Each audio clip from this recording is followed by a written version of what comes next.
Hello guys again. So we now come to the next experiment, which is on loading some data written into the RAM. And to do this, we are going to write an assembly level program.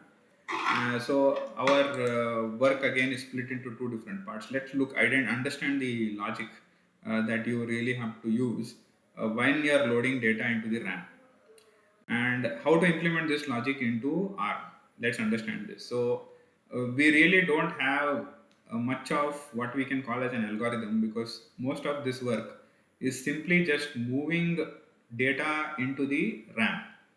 And when you are moving data into the RAM, you are actually talking about memory. So we are only going to deal with memory addresses, and instructions and assembly directives which are required for doing this operation are of concern in this program.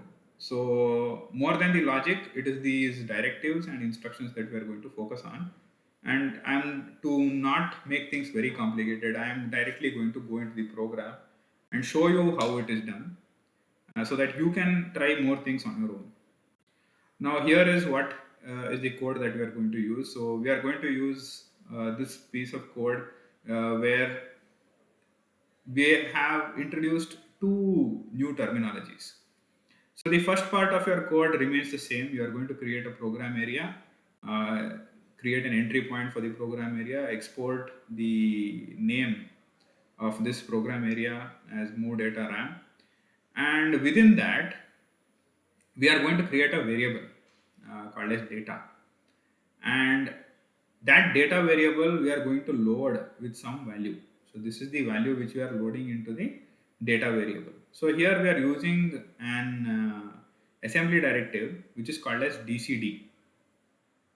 Okay, so the dcd is basically the assembly directive for loading or data can actually be loaded into this particular this one.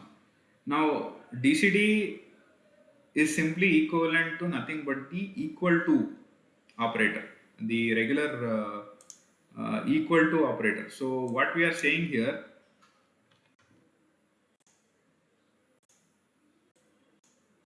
is nothing but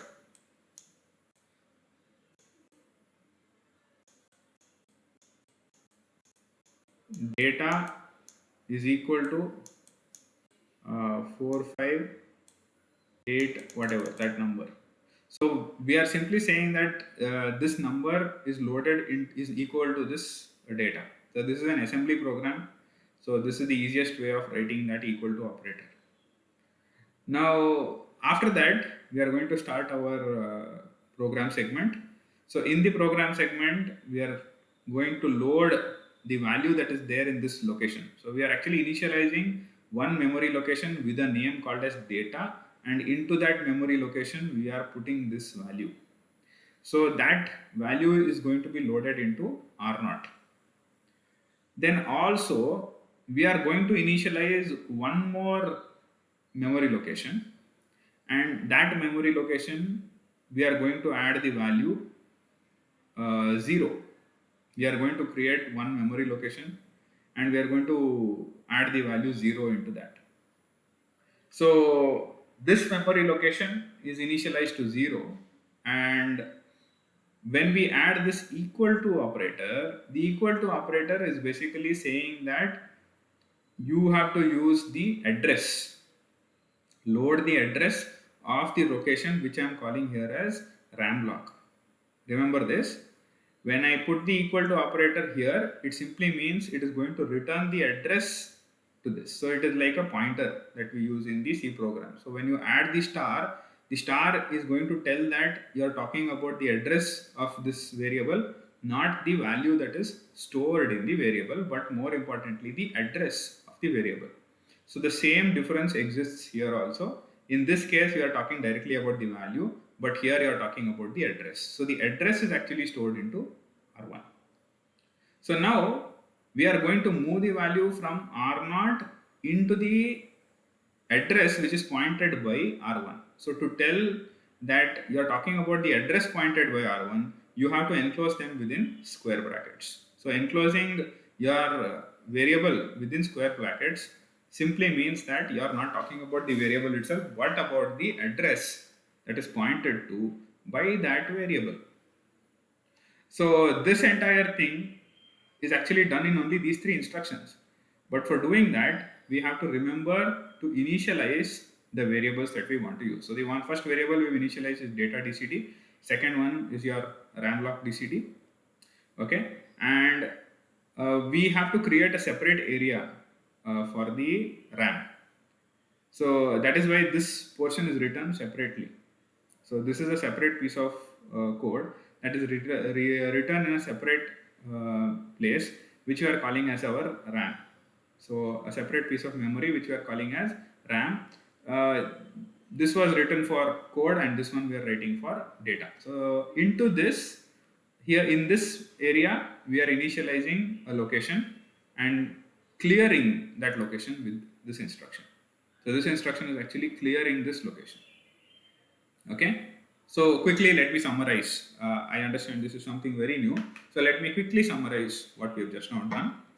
We've written two different memory locations. In one memory locations, we've loaded the program. In another memory location, we've loaded the data. In the program area, we have defined a variable, and into that variable, we have assigned one value. So we have added one value into that variable. That is nothing but we have taken one location, memory location, and into that location we have loaded this value. Now after that, that value itself was loaded into R0. Similarly, we have created one more variable, but this variable is created in another area of our memory, and that memory we are calling it as RAM. And in this place, we are creating one location called as RAM block, and we are clearing RAM block. We are keeping it 0 in the beginning. And what we are basically doing is we are bringing the address that is pointed out by RAM block, the address of RAM block, we are putting it into R1. And finally, we are using the store instruction to push whatever value was there in this variable into the address pointed in R1. So this is the working of these three instructions. So enough with theory, let's now see what it actually means in practice. So I'm going to execute this program for you. Let's take up the program. I think I've already typed it.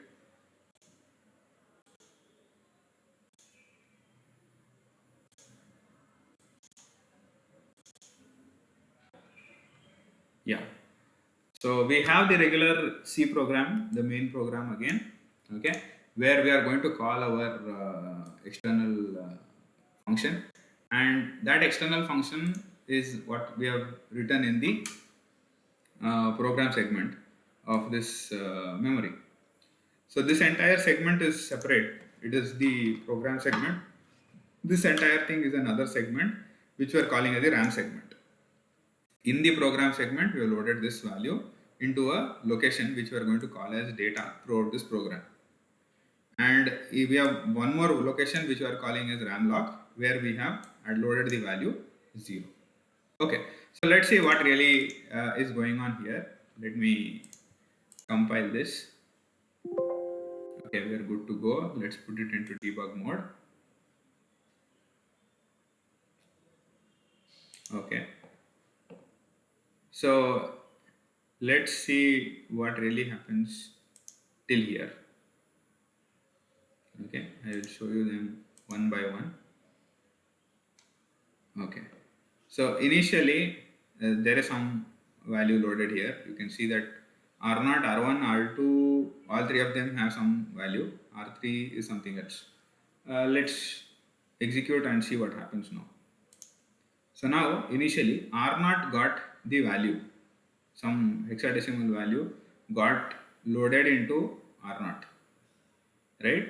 So I'm going to execute it for one more time, and R0 got set to the value that we have put in the data. So this instruction got completed and this value got loaded into R0. Now let's see what is there in RAM lock. So RAM lock's value is getting loaded into R1. More importantly, the address of RAM lock got loaded into this place. So that means this is an address in your memory. So what is the value? 2007 C 000. That is the address that is there. And let's see what is there in this address. In this address right now, nothing is there. It has got cleared. It has become 0. Okay. So this is the value that is there in this place. Now, what we are going to do? We are going to store whatever is there in R1, whatever is there in S1, into from R0 we are going to push it into this address. Remember, str instruction uses the opposite format, that is this one is the source and this one becomes the destination, unlike our previous instructions where the first part is always going to be the destination. In the case of store, this portion becomes the destination. So I'm going to push this value now. So when I execute this, what really happened was our value that is there in data, that is 45856812, that entire thing got pushed into this address. So this address we have the value coming here. But notice how it is stored. It is stored in reversed way. Okay. So 12688545. That is how it has got stored. Okay. So the entire storage value is going on in reverse way. I hope you look up why it is in the reverse way. This is a very interesting question. It is something that you have already studied in the theory classes. So please look up why it is stored in the reverse way. That is a question that I'm going to leave to you guys, which we can again discuss during the Viva OC. So I hope you have understood this. To show you another variation of the same program, instead of putting 0 here, let me load, how many f's are there? 4 and 4, 8, right? So let's see what happens now. I'm going to build this again.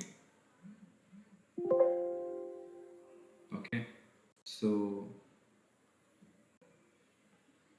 yeah, so now you can see that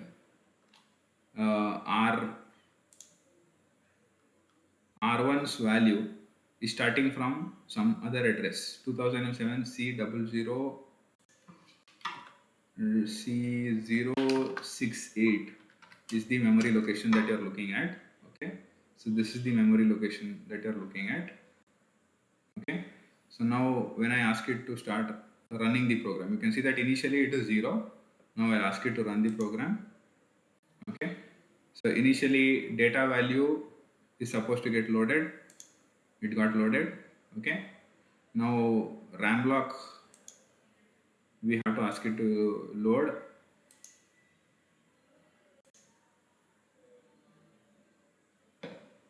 Okay,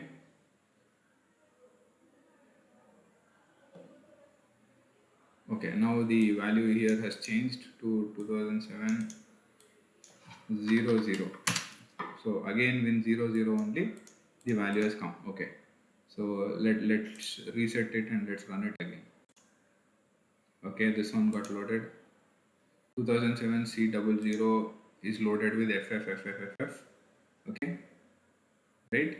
So 8 Fs have actually been loaded into RAM block.